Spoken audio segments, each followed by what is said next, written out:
little Joe's dream. Yeah. Like living in New York, going to do my Broadway show with my iced coffee and my tote bag on the subway. It could potentially sound a little actory and a little kind of That's whatever. where this is actors and actors. Right, sure. And I'm really good at playing that. Yeah. Because I am a skinny gay twin. Yeah.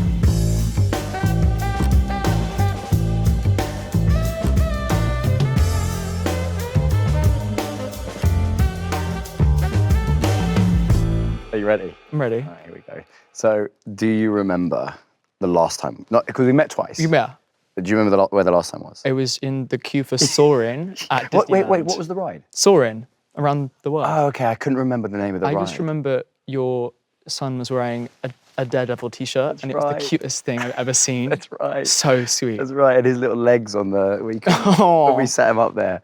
So cute. We were there presumably for the same reason. I was there because we were at D23. D23, yeah. And we also went on right after you guys. Oh yeah, you did. Because we came, you know how like they get you from the room and they bring you in, and then we were like lining up behind all these people in cloaks. And I was like, what's going on? I had no idea what was going on. And it was, you were all had cloaks on, right? Yeah, we were. Yeah. When they said the cloaks to me, I was like, are you sure? I know, I know. It works great, but I know. It looked great, but I was like, it's not really my... Then everyone else was like up for it, and then Patty LaPone was like, oh yeah, come on, guys. And I was like, okay, fine, I'll get involved. Whenever you have to do like a kind of a presentation like that, and then they want to do something kind of gimmicky, it just makes me want to like. I think it's the Britishism. It just doesn't like. Yeah. It's so against like me as a person. Yeah, me too. Like even out there with the photos, she was like, "Have fun with the speaker." I was like, "It's just not me. It's just not me." I know. I'm happy that I'm doing this with a Brit. Yeah.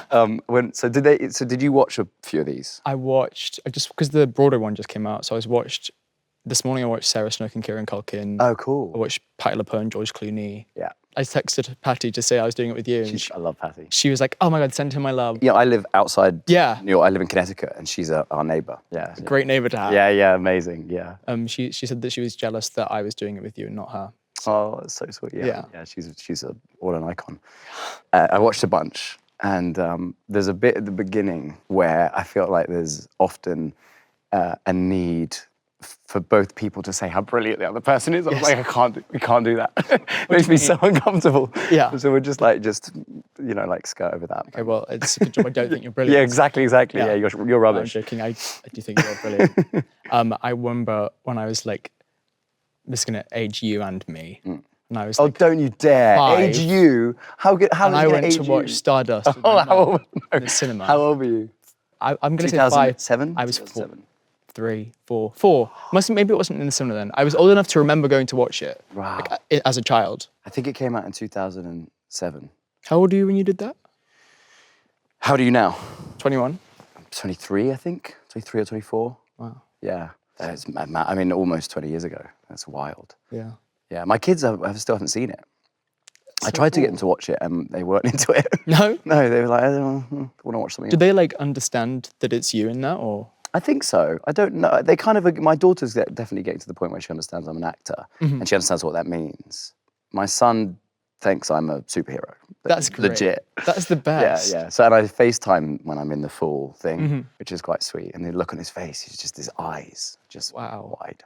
My dad's an actual superhero. Yeah. Cool I just hope it doesn't get to a point where I actually have to prove in a real life circumstance that I'm not, because I'm in real life. I would be terrible in a crisis. You're not good in a crisis. I don't think so. No. I don't think so. I think I'd be quite cool-headed, but I wouldn't know what to do. I always feel like I'm cool-headed until I get to the scenario. Like if I'm thinking about it, I'm like, oh, I'd be great. Yeah. Like, have you seen the show The Traitors? No. It's like this reality show, and everyone at home was talking about it. And I was like, I would be so good in that, but actually, I'm actually really bad at lying when it comes to like the moment of it. That's a good thing. Like I am as well. I overthink too much. So I have a question for you, and I've always wanted to know if this is if I got a crazy person or if it's a real thing. So I filmed in Douglas. You filmed in Douglas? I filmed in Douglas many years ago, before Stardust. One of my first jobs. Yeah, we did a film called Things to Do Before You're 30. Not a great title. And on the way from the airport into town, because you're from Douglas, from Isle of Man, right? Right. So on the way into town, the cabbie, the driver. Hello Ferries. Mm-hmm. He had a stop in the middle of this road, in the middle of nowhere, and we had to ask the ferries to welcome us. Yeah. So for context to everyone who's, I'm from the Isle of Man, and it's very like Celtic and like Yeah. Gaelic. And so in part of our like a culture thing, there's this bridge called the Ferry Bridge. Right. And every time you drive over it, you have to say hello to the ferries. Was Otherwise, it on a bridge? Well, so it used to be on a bridge, but then people kept like crashing their car.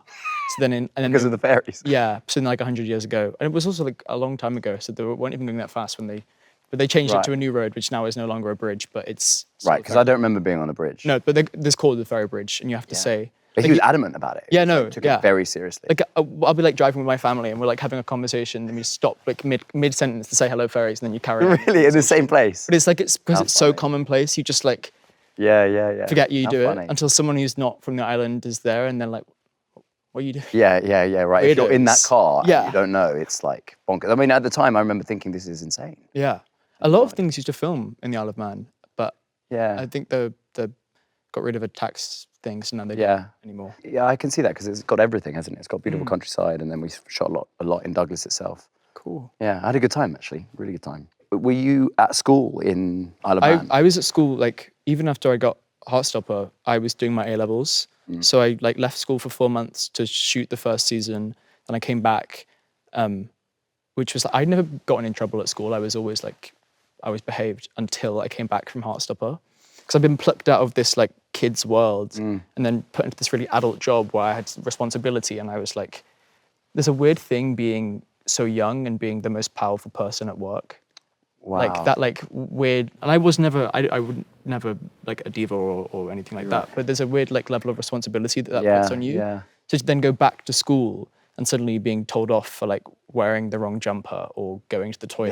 Yeah. I just really struggled with. Yeah, I bet. It was weird. Were you an actor? No, I still had an open call, so I just sent in my headshot. How did you find out about it? It was online. They like did a push, and so I just. Do you know how many people? I think overall, not just for my part, but for all the parts, was 10,000. Wow. But I don't know how many for my part specifically. Wow. So you just signed up online? Yeah. You yourself did it?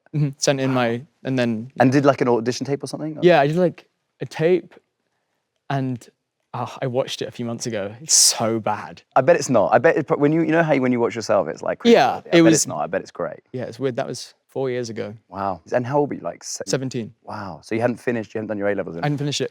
I ended up doing my A levels like the month after the show came out. So, and Netflix didn't really think the show was going to be successful, so we didn't do it. Come on, really? No, it was supposed to be like a That's tiny. We surprising. were in like the kids and family sections. There was no real press until after the show came out and it became successful. Yeah. There was a period of a month when I was doing my A levels that I would be flying to the Isle of Man to do my A levels, doing school for a day, then getting the 4 p.m. flight back to London, going to an event, sleeping over in London, then getting the 8 a.m. flight to school to then do an exam. I was like doing all my A levels like hungover. Wow. But I was the best. I had so much fun. Yeah. And I felt so cool. Your friends at school, was it just like impossible to for them to imagine what was happening? Yeah, I think so, but also they didn't really care, which is the nice part. Like my close friends, they still don't care.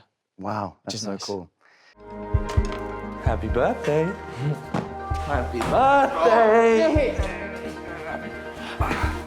Are you ever going to get tired of doing that? You fly home Fly home tomorrow morning. to do Heartstopper, Do Heartstopper. We the start movie. the movie. Will it be a cinematic release? It's up to Netflix. I don't That'd think be so. great. It would be great, but I don't think so. That'd be cool on the big screen. We've got Washbus Mullins directing it, who did Still Alice, and Oh, they're cool. really going for Oh, the cinema, wicked. which is great. But Wow. yeah, I'm excited to finish the chapter of Heartstopper. You know that the movie. Yeah, this will be this will be it. Yeah, I mean, never say never, but of course. I'm so grateful to that show and grateful to I wouldn't have a career without it.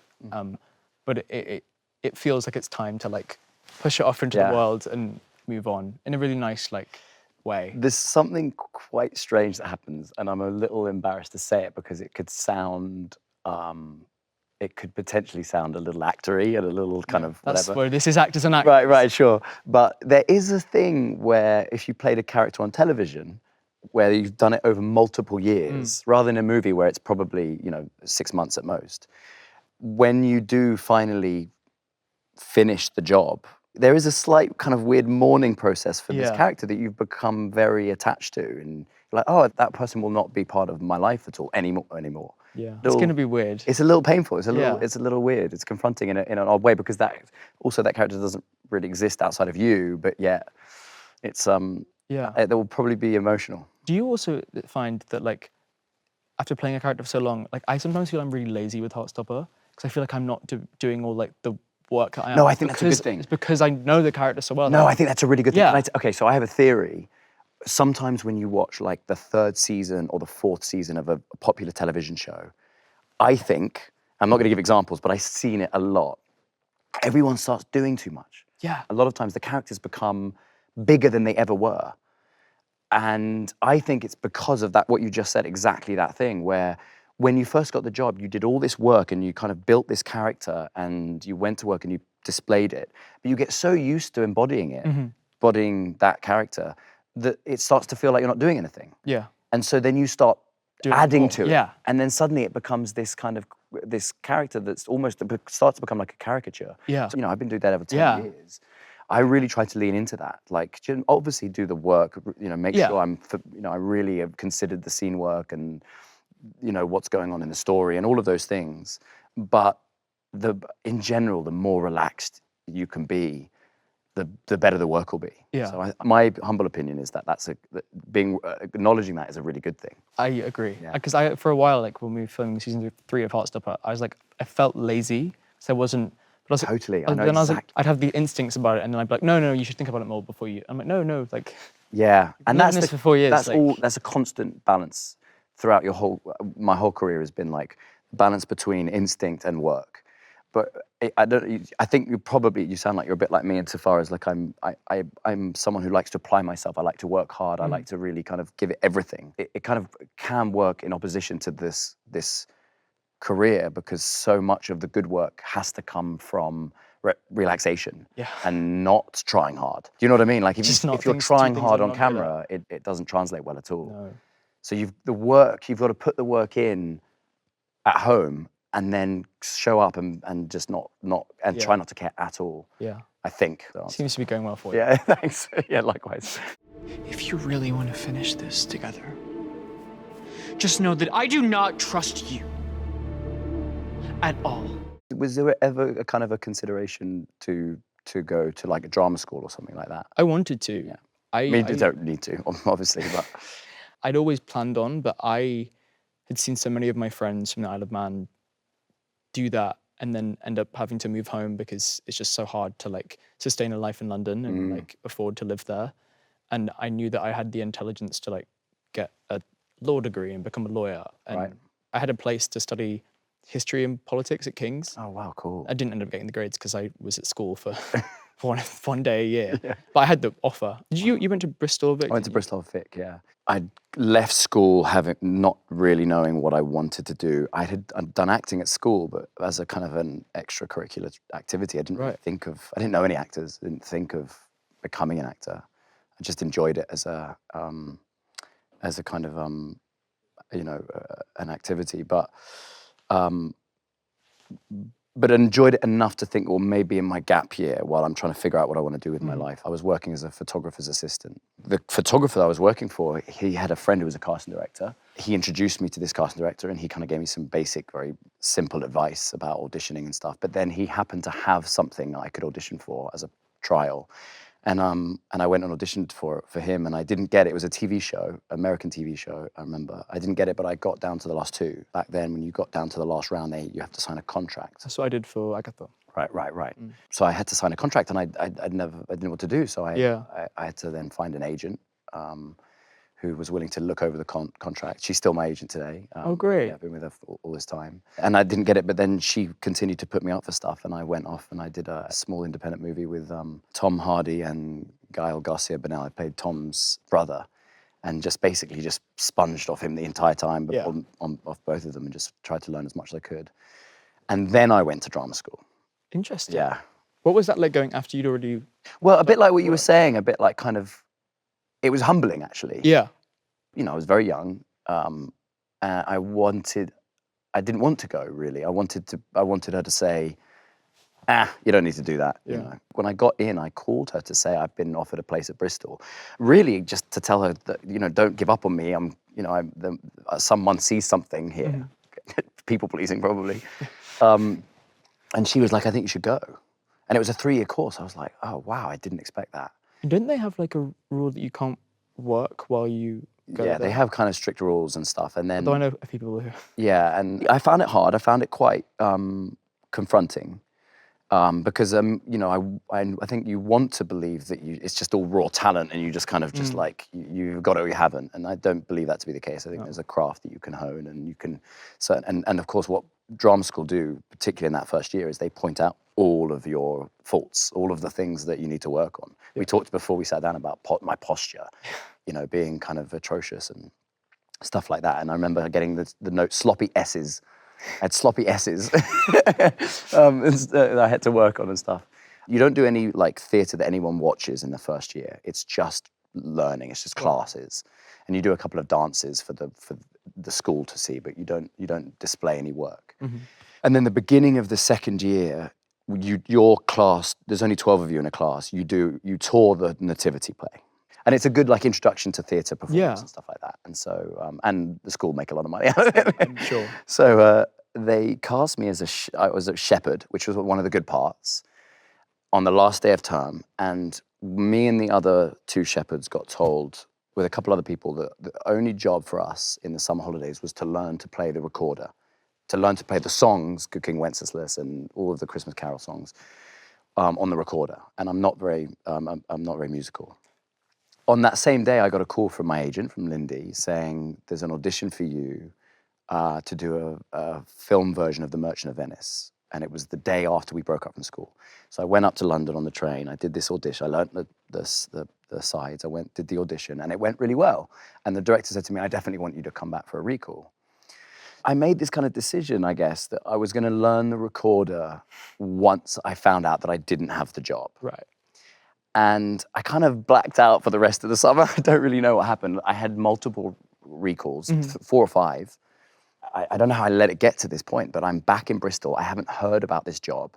It's the day before the start of the new term. And I haven't even figured out how to assemble the recorder. Like I can't figure out how to put it together. Oh, God. And I'm like in such a panic. I think I was in my apartment like crying, like just not knowing. I knew it also looks easier than it probably is. It didn't look easy, and I couldn't even make the right sound. Is, but I was shaking in my boots, and they're quite strict at drama school. They wouldn't let you get away with that. And the night before term started, I remember I got this phone call from my agent's assistant saying, Lindy is actually on vacation, but we're going to patch her through. And it was, you know, no one had mobiles back then, so I was luckily I was sitting at the landline rang, and I got this job, this Shakespeare film. It's always when you know it's good news, it's when they're like, when they call you, and you're like, oh, thank God. Yeah. And so luckily I got to go in and just pretend that I'd learned all the songs, but they weren't going to be. Oh, I didn't need to know them. Great. So did you finish your course or not? We talked about maybe going back afterwards, but after I finished shooting the film, and then I got another job after that, and I had a kind of a good run for a minute. And by then, you know, my classmates, you know, there was such a small class, you know, just moved on a little bit. I went to go and see all their productions for a while and stuff. But, yeah. What's also interesting watching Heartstopper and Agatha, to me, what was really interesting is how you go from one of your first things being on a set with presumably a lot of people for whom it's their first job, onto a set with veterans left, right, and centre. Terrifying is what it was like, but amazing. Agatha I did like 12 auditions for it in the end. It was almost that thing of like you're saying about the recorder, like, you know, when you sort of just like have this weird feeling of like knowing. And I remember getting the first tape, and then I did other tapes, so it was all I was thinking at the back of my head was that tape. I didn't even know what it was at that point. It was just Untitled Marvel. Right. Untitled. And then like the audition scene there's a scene in episode 1 where it's like interrogated in a police cell. Yeah. It's like, how is this a Marvel series? Right. They'd sent me like all the scripts and like before they gave me the part, and I was like, if I don't get it at this point, like it's gonna be devastating. It's gonna be absolutely devastating. Yeah. But I did. And then I'm gonna embarrass you very quickly. We kind of promised we wouldn't do this, but one of the episodes around 6 or 7 where there's a turn for your character and we realize how much really has been going on behind the scenes.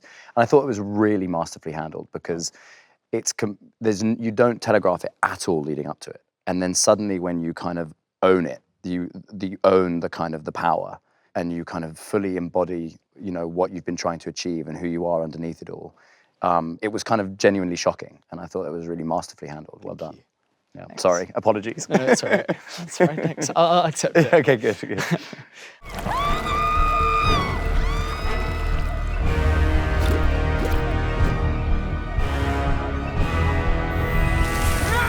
It was very different on Agatha than Heartstopper. Heartstopper, like, all of us were new to the industry. We're all so green, and especially in season 1, we're all not now. We're all sour, old, Yeah, cynical. rejected, cynical. Yeah, people. divas. Yeah. You know, Eros Lynn Yes, he directed did. some of Daredevil. Yeah. He's lovely. Say hi to him next I will.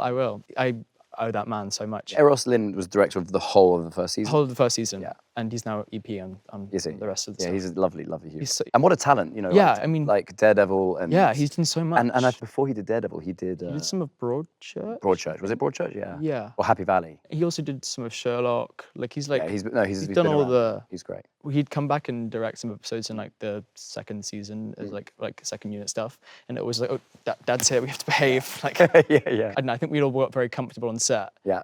And then, but when Eros was there, it was very like, oh no, Yeah. we behave. But I don't know. It's always great when you have a director who just like gives great notes. Yeah. Yeah. Which season of Daredevil? He did one episode season 1 and one episode season 2. Cool. Yeah. Of the, the back in the day. original, yeah. Which I used to love. Yeah, I used did to you? love because it was like. How old were you? 4 or 5 still? I was 10. Yeah, okay, a bit older. 12. But my mum still wouldn't have let me watch it, so I used to watch, like, she'd always tell me off, like, because she could see on the Netflix what I'd watched. Oh, But I used to right. love how like, gory it was Yeah. and how, like, grown up. Because I was a very grown up kid, so I like watching grown up stuff. Yeah. And I don't know how, like real it was. And, like, your performance is so grounded in the realness is what makes it so, like, great. Yeah, I think, it's funny how something that you happen upon things that end up being quite kind of, striking a chord with audiences. But some of that was we didn't have the same budget as Marvel Studios, so everything had to be practical. We had to save money. We didn't have any CGI, and it's bizarre, therefore, that one of the things we've become beloved for, the show has been beloved for, is the how authentic a lot of it feels, as particularly the action, because it's all practical. Yeah, it's like some of the best fight scenes on TV. Yeah, It's great. What was that like doing that? And then therefore coming back to do it this time? Yeah. My body is not what it was. The recovery time is a little bit longer. But the way that I think about it is that I'm so aware of it, there being a shelf life on how long you get to play a part that has not only really beautifully written scene work, and kind of fully developed characters and dynamics, relationships between them all, but also has then this other side of the show where I suit up and I do all this cool action.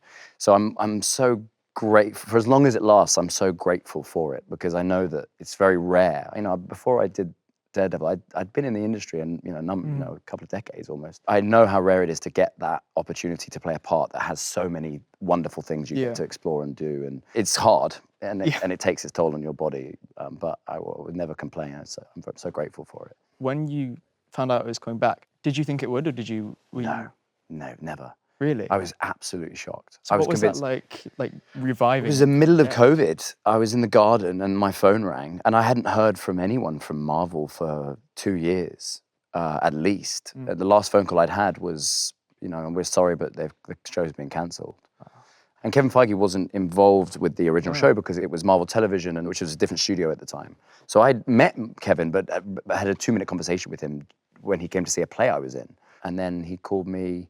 I didn't know there was an embargo on how long. 2 years had to pass before so they could contact me about it. And so he was like, "Do you want to come back and do some more Daredevil stuff?" I was absolutely blown away.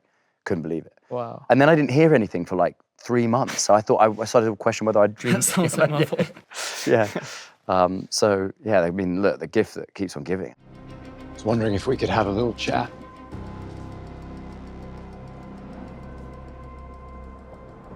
Yeah, I'd be delighted. When you were doing the original series, did it feel like you were almost like slightly outsiders of the MCU, and like what's the difference between that? Yeah, and stepchildren. now, like, We always used to joke about feeling like we're the stepchildren. now does it feel like you're like in? It does a bit more. It feels a little bit more like we're a part of the fam. I'm not on social media, so I don't really follow this conversation, but I do know from other castmates that it's important to the fan base that it's all part of the same thing. Yeah. The Marvel Cinematic Universe is all connected, and that's a big. So there was a lot of pleasure from the fans that when we kind of were considered it, when the previous show was considered canon. Like I feel very like like cool to be like a slight part of Yeah, of this, this like totally. huge thing. And the fans are so passionate. Yeah. And so they're very vocal. And so when they like something, it's genuine to me, it's genuinely moving. Like, Yeah. oh, wow, like, this means a huge amount to people.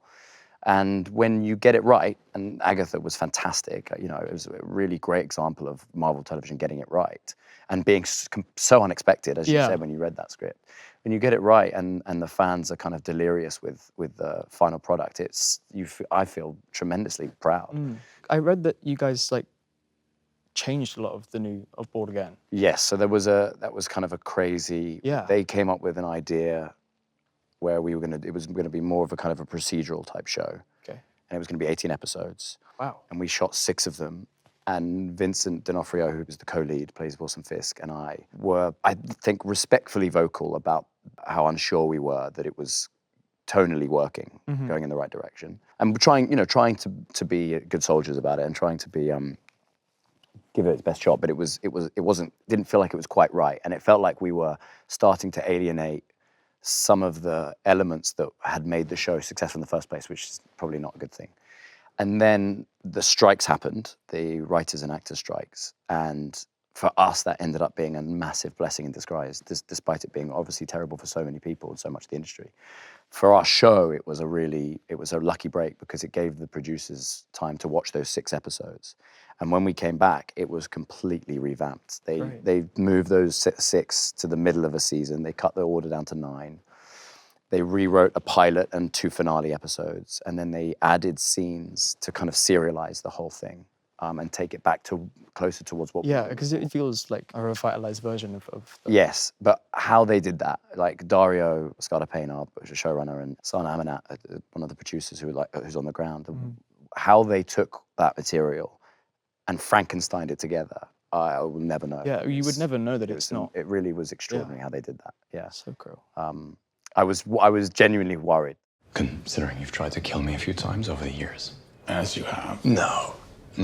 Incarcerate, maybe. Kill? Never. I wonder if your darker half would agree. Tell me about your experience doing Sweeney Todd. Oh, yeah. I had the best time doing That's your first time on stage in a professional capacity. I did a little, like a play for like 2 weeks at the Don Mar. Okay, great theatre. Oh, it's the best. Yeah, I did something there. I love that theatre. You like pay to work there. Yeah. But like it's worth it because it's just the best. Like, and the first time you walk out on that stage, you're like, oh, I can see every face. Yeah. What did you do there? I did something called The Prince of Homburg in 2010, adaptation by Dennis Kelly, and it was one of the hardest things I've ever had to do. There's a scene in that play that has been described decades ago as the unperformable scene. So essentially, very quickly what happens is my character is in jail, but doesn't believe, he thinks it's all for show. He thinks he's just being made an example of.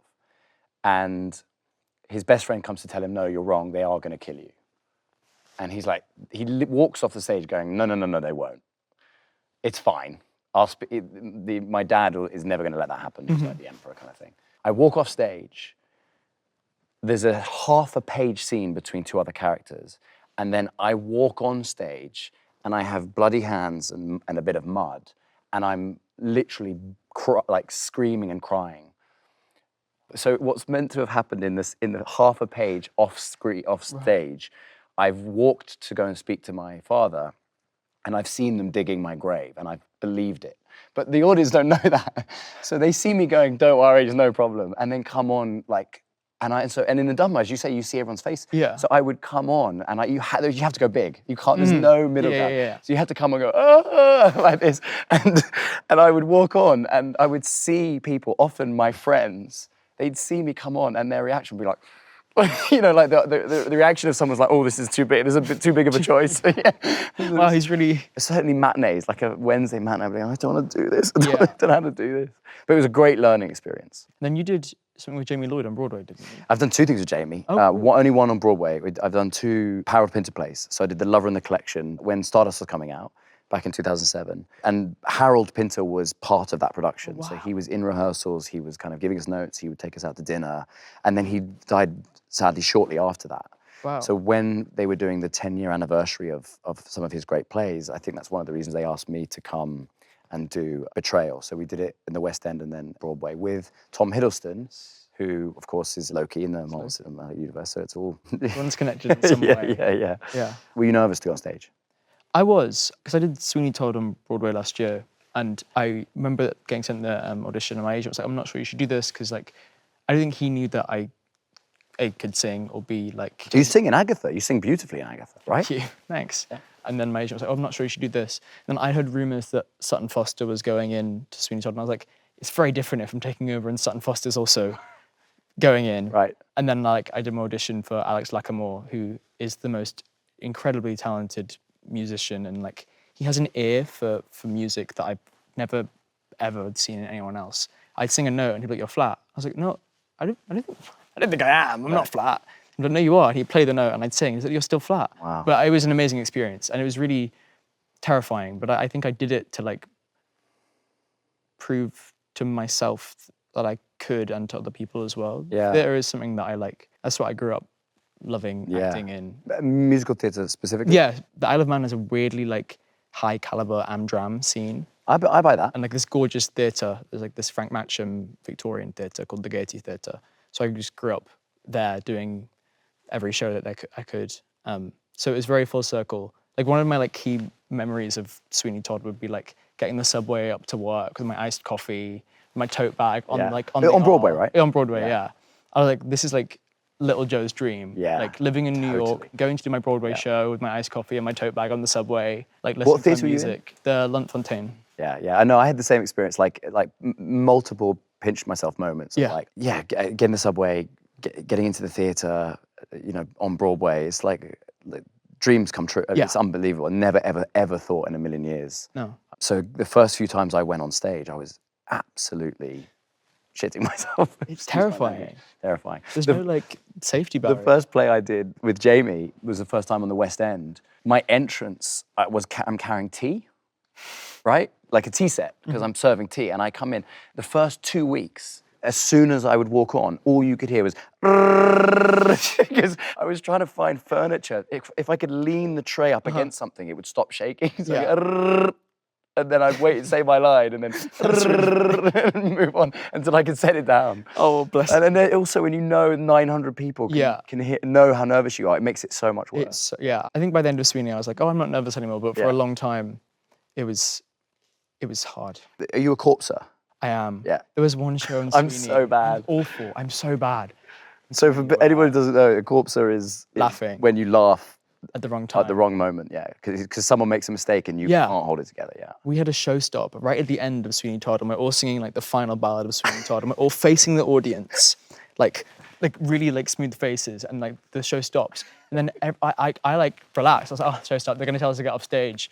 And then like I started laughing because there was like harsh like downlighting in our faces. And I look around and everyone else is all serious. And then like Aaron Tveit looks at me like focused, and I was like, I just couldn't stop laughing. And this was in like a full audience? Full audience. Like there was like 1 minute left of the show. Man. And they had to stop the show because the like trap door didn't work. But I just lost it. And I couldn't, and I could sense everyone else around me being like, be professional, Joe, be professional. I just know, couldn't. and you can't. You absolutely can't stop yourself. Tom and I had a scene at the very front of the stage, very intimate scene at a dinner table. And he gets very upset and very cross with me in this scene. And it's a pivotal point in the story. But we're eating as well. Mm-hmm. And on one of the nights, he's like, because he's cross, he's eating melon. And he's stabbing his melon and then gesticulating with the melon like that. And on one of the nights, he stabbed the melon and went like that. And the melon went up in the air and landed in his wine glass. And that was funny in and of itself. But seeing, when you're looking opposite, and at this point, you're like best friends with this person, you're seeing him every day. Seeing his eyes start to go. Like, I just couldn't hold together. And when he's trying not to laugh, and then it's the both of you. And for me, I could kind of make it seem like my character is finding this funny because he's so cross at me. I could somehow get away with it. But he can't laugh. I don't think either of us said a line for probably like 2 minutes because we were both like crying with laughter. Yeah. Terrible. I think sometimes the audience love it though. They do. Like they love like if they feeling know that that they're you're involved genuinely in some... trying to. Yeah. That is the nature of live theatre, isn't it? Yeah, I think so people like having like the unique experience of that. Totally. Sutton Foster, when she was doing By the Sea in Sweeney Todd, there's a bit where she'd put her feet in Aaron Tveit's face, like as a funny joke. And then like, I think one time he like it made him laugh. Then they ended up putting that in as like it was actually in this, they do that every show, but it looked like he was corpsing every show. Right. And the audience loved it. Yeah. They that was the biggest laugh of the show. Yeah. When they thought that they were catching him out on a laugh. Yeah. But spoiler alert. Yeah. Tame your fears, a door appears, the time has come to go. Patti LuPone sings in Agatha, but She when? sings. She has the top line in the Waitress Road song, and we were recording that. Of course, you all sing together. Yeah. It was like me, Patty, and Sashir in the studio, and they're like, "Oh, Patty, you go in first. Like, you do your thing." And they're like, "You need to warm up." No, doll, I'm fine. Yeah. No, doll. Yeah, No, yeah. doll. She calls everyone doll. Yeah. And she goes and she like belts out this top note, and they're like, "Great, now Joe and Sashir, your turn." And I was like, "Yeah, great, cool. Yeah, I'll just follow that, shall I?" I feel like Agatha was my drama school. Yeah. All of these incredible artists that I was just leeching off. So you'll be asked this your whole career. I've been asked this my whole career when you work with like great actors. People say to you, "Did you learn a lot?" And you're always, "Oh yeah, I learned so much." But my question is, are there any specific moments on set with Catherine or Patty where you watch them do something or you see something happen, not just in terms of like drumming up an emotion or something like that, but like, was there any moment where you're like, that's really helpful, I can definitely use that, or I didn't know you could do that, or that's something I really want to try myself, or whatever? Yeah. Catherine is a master of using her eyes and mouth in a way that I've never seen anyone else do it. And my favorite example of it is, I think it's in episode 5 of Agatha, where she tells me that she knows who I am, and she says, "You're so much like your mother." Yeah. She like comes around and she does this thing with her mouth. And it's only a slight little movement, but it's like the whole character shifts. And this like, the real Agatha comes out. And she does it, it's so tiny, the way she moves her mouth, and she's so close to my face. I remember like in the scene, I'm supposed to be really mad at her, but I remember just being like, wow, Yeah. I know exactly what you're thinking just from that tiny little switch of your mouth. Yeah. You're so much like your mother. She has a quality that I'm so in awe of when I watch other actors, which is she can be so expressive and so big and always truthful. Yes. It's never, Yeah. I never don't believe in a second, but it is so enjoyable to watch. Yeah, I struggle with that. I do too. I can't. I do too, If I yeah. do too much, it doesn't seem truthful. Maybe that's because I'm I exactly don't the do same. too much as a person. Yeah, that might be a British thing. I think so. You know, I've had to work against that my whole life, and it's shocking because I'm often told, I'm often encouraged to go bigger, go deeper. I find it funny enough, thinking about Heartstopper and Agatha is certainly true. When you first start working in this industry, you get cast very close to who you are, because you go into an audition and you just say the lines as best you can, and if you get the part, it's because it's very close to what they want. As you work more and more, the industry allows you to try more things, and also you want to do different characters and play parts that you wouldn't necessarily have been cast in early on. Daredevil's a really good example of that for me. I mean, it's so different to who I am. There's so many elements to it that I just completely had to learn and investigate and kind of invent. Just so fun. And when I get to do that, I find it easier to be braver.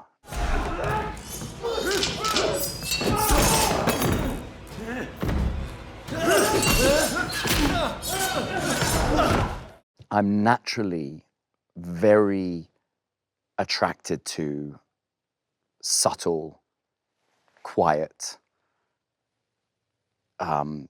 details in acting. In other people, I mean. I often prefer to watch like a really subtle journey. Yeah. But I'm in awe of actors who can have all that, but also have these big, bold, brave moments. Yeah, I at the moment, I'm like, a lot of the auditions I get sent off for like the same like skinny gay twinks, which is great. And I'm really good at playing that. Yeah. Because I am a skinny gay twink. Yeah. And like, I think I'm like struggling now. I'm like, I want to do like the opposite of that. Yeah, I think that. Yeah, I'm not Also, worried Agatha, about that. the character in Agatha and No, they're very Heartstopper different feels so characters, different. but they are still both skinny gay twinks. Right. The skinniness is, I mean, unless you want to. I've been trying to put on weight recently. I just can't do it. Like, I know it's like, oh, my metabolism's too fast. Like, in 10 years, I'm sure I'll be like, God, I wish I Yeah, had and you'll that. wish you could go back to me. But at the moment, I'm eating so much food, and Yeah. it's just Yeah. not happening. I remember when I got Daredevil, I think I was 160 pounds, which is, you know, it's not, but it's not tiny, but it's way less than I live now. Yeah. And they needed me to put on, you know, significant amount of muscle quite quickly, and it was really hard. Yeah. It was like a lot of protein shake. I'd never had a protein shake in my life, and I'd never been to the gym. I mean, I did sports and stuff. I was and like yoga and stuff, but I'd never lifted weights. And now that is a kind of last 10 years, it's been a staple of my life. I mean, it's literally transformed my body for good. Probably, you know. I thought when I was getting Agatha, I was like, great, I'm going to get paid to go and put on loads of muscle. And they're like, oh, no. Don't not put change. any muscle on. I was like, great, Yeah. cool, thanks. Can I interest you in a pre-road appetizer? They are old granola bars I didn't have much to work with. Do you have examples of people whose career you look at and go, that's, if in the perfect scenario, that's the career I want, or that's the direction I want to go in? Yeah, I think at the moment I'm so worried about being boxed in, and I'm really grateful that I've been able to play loads of great queer characters, but I don't want that to define my career. Understood. I look at like Colin Domingo, he is an incredibly openly queer person. His casting is so diverse and so different, which I think is so like great. Like he plays the abusive husband in The Colour Purple, and then plays like an amazing character in other things. The whole point of representation is to change people's opinions about things, and you can't do that with like positive representation where it's just like a part of them. Yeah. And I hope that's what, like, it's great that Marvel felt willing to have that sort of representation on screen. That is very cool. Well, you know, for what it's worth, I think you're too talented to be boxed in. Thanks. This is gone fun. so quick. This is fun. Were you nervous about it at all? I was so nervous. Were you really? So nervous. Oh, I see, because I'd met... Sweaty palms. Oh, really? Oh, Not God. nervous, because Didn't when I come found across out it as was nervous. you... Well, we should have given you a tray. Yeah. When I found out it was you, I was like, oh he's such a Oh, nice guy, it's yeah. fine. Because when I found out we were doing it with you, I felt completely relaxed about it. It definitely helped a lot knowing it's with you. A, that we'd met twice. Yeah. And on a ride at Disneyland, number one. But also doing it with a Brit as well. Like I find that to be, helps. you know, I'm, as I said, horrified by any compliments. And so just like skirt over that stuff. Probably says a lot about like our country, like trauma we need to deal with as a country. But So well done, Joe. Great. So great. I'm so happy you did It was that. great It was really fun.